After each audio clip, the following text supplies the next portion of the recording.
Hi everyone, welcome back to Tulsi creative world. ఈ రోజు అయితే డిస్ప్లే బోర్డు చూపిద్దామని చెప్పేసి ఈ వీడియో పెడుతున్నానండి. అయితే ఇవి జూన్ మంత్ నుంచి పిల్లలు చేసిన యాక్టివిటీస్ అన్నీ బోర్డుకి ఇలా పిన్ చేసి ఉన్నాయి. ఈరోజు నేను ప్రొఫైల్ బ్యాగ్లో పెడదామని తీస్తే ఇంకా సరే వీడియో చేద్దాము, ఎన్ని పేపర్స్ అన్నీ పిల్లలు చేశారు కదా అని చెప్పేసి తీస్తున్నానండి. అయితే ఇక్కడ చూడండి, ప్రతి ఒక్క పిల్లలదైతే పేరు రాస్తాను, పేరుతో పాటు డేట్ కూడా ఉంటుంది. ఎవరిదైనా సరే అలాగే ఉంటుంది. ఇదిగోండి, ప్రతి ఒక్కరిది. మాన్వి అనే అమ్మాయిదే చూపిస్తున్నాను.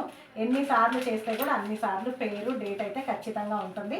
ఎందుకంటే పేరెంట్స్ కానీ పిల్లలు కానీ వాళ్ళ పిల్లల పేర్లు గుర్తుపడతారు. పిల్లలు అయితే ఇది నేను చేశానని కనీసం ఆ అక్షరము ఆకారం చూసైనా పేరు గుర్తుపడతారు. ఈవినింగ్ కానీ మార్నింగ్ కానీ పేరెంట్స్ వస్తే మమ్మీ నేను ఇది చేశాను, మమ్మీ నేను ఇది చేశాను, మమ్మీ నేను ఇది చేశాను, చూడు టీచర్ నాతో ఇది చేయించింది అని సంతోషంగా వాళ్ళ పేరెంట్స్తో చెప్పుకుంటున్నారండి. అందుకని చెప్పేసి ఇలా చేపిస్తున్నాం మేము. యాక్టివిటీస్, క్రియేటివ్ యాక్టివిటీ తీస్తే మాత్రం పిల్లలకి మంచి సంతోషంగా ఫీల్ అవుతారు పిల్లలు. ఓకేనండి, బాయ్. మరి please like, share and subscribe my channel.